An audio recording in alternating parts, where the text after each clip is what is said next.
good. So, exam in 2 days. So either one, I will give you a distribution, right? That's the first thing.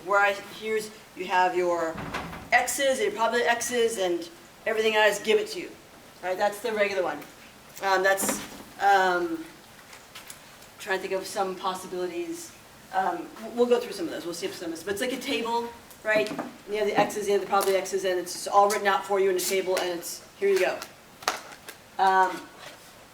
If not, then these are some ways to think about it. First is, what questions is a researcher asking? So think back, not what am I asking you, but what was asked initially? The first thing they were asked. So for example, did they ask, how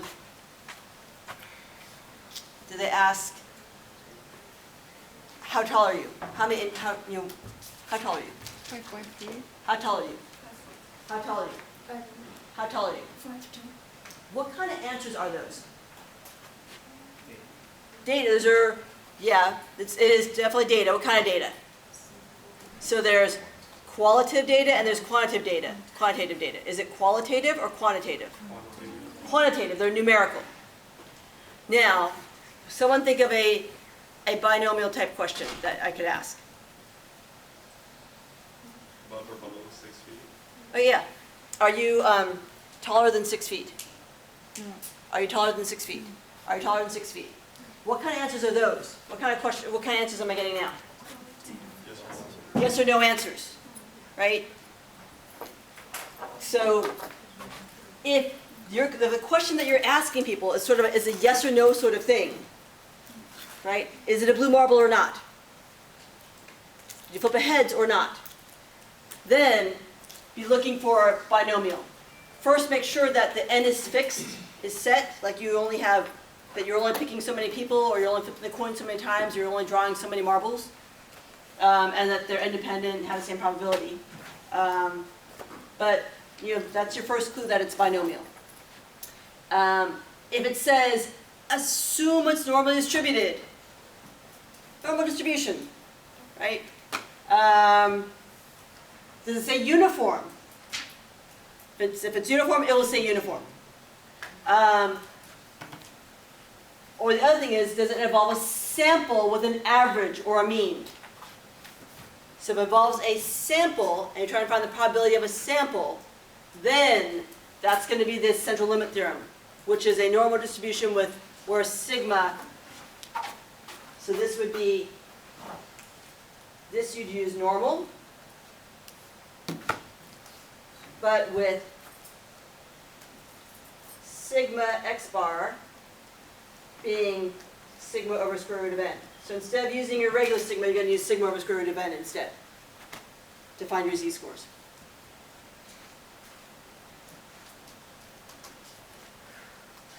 All right, so don't forget, think about what they're asking. That's really important. So I think maybe what we'll do is, why don't we spend 20 minutes? Do you guys want to spend 30 minutes and just go through problems in this? Go through the last part of this one, and then we'll go through and go over them. Well, spend some time, and we'll see where people are at. So we'll go ahead and just start working on these problems. Okay, so let's go ahead and start. Who did the first one? Oh, great. Anjali, go ahead and explain what you did. So first I put all the numbers in order. Mm-hmm. And so for the mean, I added all the numbers up and then divided it by the number of values. Yep. So that was 16. Uh-huh.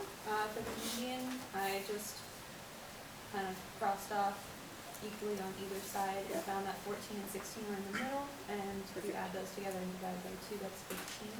Good.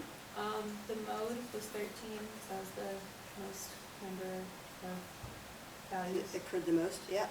And then the mid-range, you add the lowest value and the highest value together and divide by 2, and you get 17. Good. Everybody board those parts? Now, if you were to find, you also need to know how to find the 5-number summary, right? Q1, Q3. Do you guys remember how to do that? So you split this perfectly in half.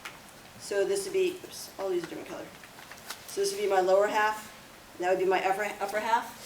So I'd find the median of my lower half, right, which is the middle of these two, so you get 15, oh wait, that's not true. That's wrong. Uh-oh, did I do that wrong? This half and that half. So you find the median of these two, which would be 13, average of 13, 13 is 13. And you find the median of these two, or the median of this, which would be the average of these two, which would be 19. Is that making sense for folks? Yes? Okay, good. And then also the min and the max. So just making sure you guys, I'm not covering it in this is a mini review. It's just a couple of little bits. You need to know a lot more than this for the exam. Right? This is just a little refresher on a couple things. And what you do need to know is everything in that practice exam. You should know how to do everything in there, except for the ones I said to skip. Yeah. So you guys sit up. Corey's going to explain what he did for this one. Corey, go ahead. So I started off by identifying the number of values, and that's n up at the top, so we have 5 values. And then I did the sum of those x's, and it equals 80. So you can find the x bar, it should be x bar, but I accidentally clicked mu, which would be 80 over 5, and it comes out to 16. And then you're going to start by finding the variance, which is sigma squared. So you do the square root of the value. Wait. So, tell me how you got these guys in here. Yeah, so I did all the numbers in numerical order, and then that is the difference between the x value and the mean. And then you square those over the number of values minus 1. So I think people might want a little more than that on this one. So, like, how'd you get negative 8? Yeah, so I just put the numbers in least to greatest order, Uh-huh. and then you take the difference between the x value and the mean. So you do 8 minus 16, which would be negative 8, and then so it would be 8, 16, 17, 18, 21. So are you guys kind of seeing where he's getting these from? Right, each one minus the mean, and then he squared them all and divided by n minus 1. Great. Good. Then you get the square root of 94 over 4, which comes out to approximately 2.42. And then you take the square root of that and get 1.56. Oh. Wait. You don't touch square root. You just do this. You just do 94 over 4. Sorry. So you don't square root the top. There's only one square root in there, which is at the end. So 94 over 4. What's 94 over 4? 23.5. 23.5. So then here you do square root of 23.5. I'm going over this. So it's square root of 23.5? 4.85. 4.85. And you've rounded to one decimal place, so is it 4.8 or 4.847? 4.847. So 4.8. Okay, good. All right.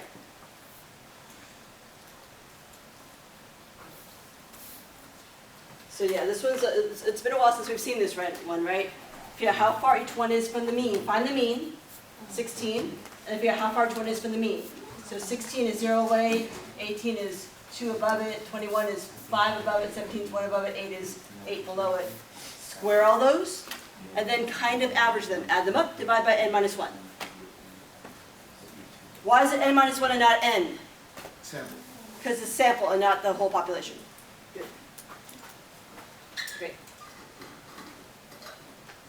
Thanks, Corey. Let's take a look at the next one. Aha. Mean of 18, standard deviation of 5.8. You should not be messing with any of these numbers at all. Don't go adding 7 to every one of those. It'll be a giant nightmare. What's the new mean? The new x bar? Yep, it's just 18 plus 7, because you're adding 7 to everything. Everything goes up by 7. What's the new standard deviation? Stays the same, 5.8.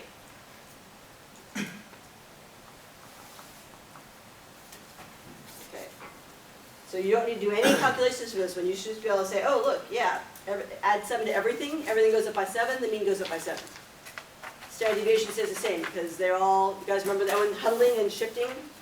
Remember our football huddle? A z-score represents, what does it represent? Number of standard deviations. Yep, and the very least you have to say at least this, the number or how many standard deviations, that's not negotiable, it has to be standard, there's no other word for that. A value is above or below, or you say away from.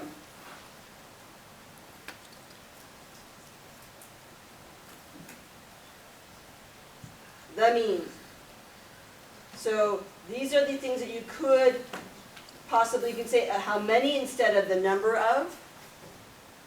And you can say away from instead of, above or below. That's fine. But standard deviation and mean are kind of fixed. There's no other words for those really. And the value, you could say a number is or something is, that's probably okay too. Okay. All right. Jay, I think you did this one. We need to find the z-scores. You take the x value minus the mean divided by the standard deviation. Mhm. So for the first z-score of 140, it's 140 minus 124, which is the mean, divided by 4.5, that's 3.56. And for the second z-score, again the same. You take the x value, that's 128 minus 124, which is the mean, divided by the standard deviation 4.5, and it's 0.89. Great. And then, For the probability of x being less than 128, more than 128 and less than 140, you find the z-scores, which we've already done. So you find the normal CDF to find the probability. So my left will be 0.89 and the right z-score was 3.56, and that gives 0.1865, which converts to the next question. You do times 100 for the percent, so it's 18.65% of the mice weigh between 128 and 140 grams. great. So that's one way of doing it. What's the second way of saying that instead? What else, something you could, C has two possible answers that are both valid. They mean kind of the same thing. That's one of them. Anybody do it differently? Yeah. A randomly selected field mouse has an 18.68% chance to weigh between 128 and 140 grams. Perfect. Those basically mean the same thing, just in different ways, slightly, right? It's probability and right, and percent of population and probability are the same thing. Good. So either one of those is great. I have a question. Yeah, totally. Are we sticking with the 2 decimal places for z-scores on the quiz? Yes. I want all the z's to be 2, and I want your probabilities to be 4. Great. And I think Ian did the last one. So, first you draw your curve, put your mean in the center, which has a z-score 0, sort of blue in parentheses, and then it's from 128 to 140, and both of those are on the right of 1 2 4. You shade in the region 2 and 2, write your z-scores, and your x values, and your everything. Okay. Sounds good. Trying to think of what else we probably should take a look at. Has everyone had a chance to take a look at you probably haven't had a chance to look at the project at all.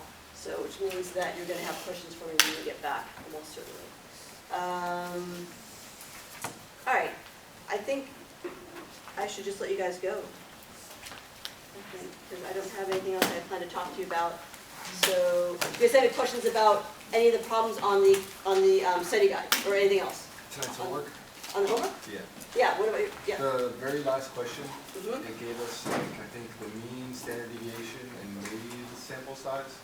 And it was asking us how to increase the sample size or decrease the sample size Ah, to cut the error of standard deviation of the mean in half. right. Something or other. So that's a great question. So so the standard deviation, sigma x bar, it's asking you like that. You want to make it smaller. So So it's whatever this is over square root of n. If let's pick some numbers. Let's say sigma is 10 and n is, let's say it's 49. So here we'd get 10 over square root of 49, 10 over 7. And you want to make it bigger or smaller? So if I want to make this bigger, if I wanted this to be larger, then what should happen with this guy? Should it become smaller or larger? Smaller. Smaller. Try it. So try what happens is, what would happen if I made this 5? Sure. 10 over 5. Which is better? This over here ends up being like 1.4-ish, yeah? And this one over here becomes 2. So making this smaller makes this bigger. So you want to make it twice as big? Yes. So if I want to make this twice as big, that means that this should have to be, okay, I have $20. I divide it amongst the 4 of you. How much do they each get? How much, what would I have to divide by for them to not get $5 but to get $10? 2. I'd have to divide by half as many. Do you guys see what I'm saying? So if I want this guy to be twice as big, that means my square root of n has to be half as much. So that means that if I want this to be doubled, that means that this part here has to be cut in half. You see what I'm saying? So in other words, if I have $20 divided by, let's pick something better actually. Let's pick 24 because I have more numbers there.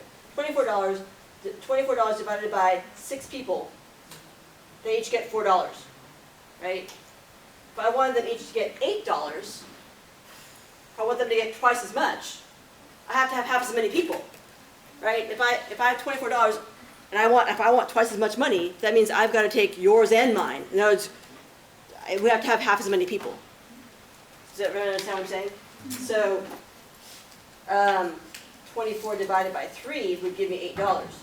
So it means that this needs to be half as much as whatever it was. So if this was 7,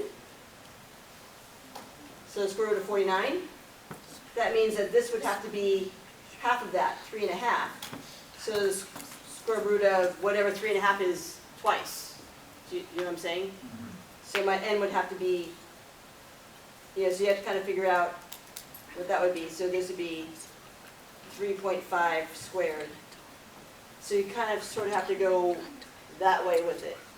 So if this is n, then this would have to be, this is square root of n. You want this to be square root of n divided by 2. And then you want to, you'd want to figure out, well, if I want 2 on the bottom, that's really the square root of what? 2.5. Nope. So almost. 2 is equal to the square root of what? 4. So then you want to have square root of n over 4. Does that sort of make sense? It works like that. Yeah. All right, we're good. So see you guys on Thursday. That will help you kind of. So Rob, does that help you kind of work through that? Yeah, that helps. Yeah. Yeah. Oh, sorry. I I should was just have having a bit of a form. No, it's just that. It's just kind of working through stuff like that. You can do it like that. I mean, you just kind of say, well, I want this to be half as much, so I want it to be this. So it means it'd have to be the square root of what? And then square root of n over 4. It's kind of the easiest way of doing that.